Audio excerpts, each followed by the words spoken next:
always about balance. Remember that, okay? Like, I always am striving for balance, and I'm also always striving for self-carriage. Those two things are extremely important in my program.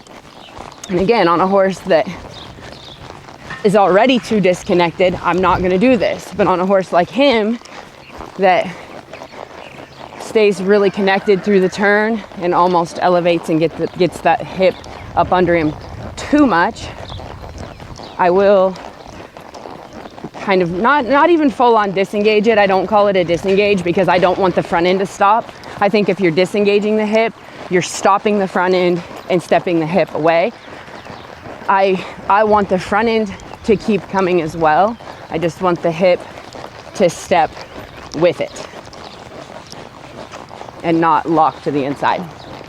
The other thing I think a person has to be mindful of on a horse that wants to lock their hip is we want to round them up, right? Because we think they're stiff. So I'll see people doing a lot of this where they are going to get that nose and really like round them like this. But look what happens to the hip when I do that. When I pick this shoulder up and really round him like this, the hip is clear in here. That's not going to solve much because you're really kind of almost getting them locking that hip a little more. So be careful when you're trying to round a horse like this, not to be picking that shoulder up and away from it because you're going to lock the hip to the inside more. So I more want to just keep good balance through the body, but I want to get some nose but keep that hip moving. Don't let it, like right there, it's kind of locked to the inside there. But when I'm out here in this bigger circle, sometimes I'll kind of keep this inside leg back by the back cinch just a little bit more and keep that hip kind of unlocked. The other day I had my help. She was on a horse and I was watching her ride it, and she said, "This horse is so stiff." And she was doing a bunch of this to try to get that.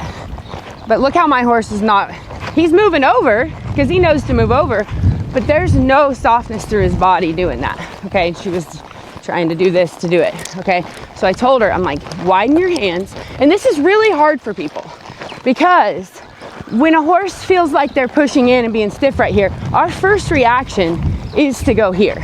Okay, and if your horse is really broke, it probably is going to move up and away. This horse did, but you're not getting true softness that way necessarily.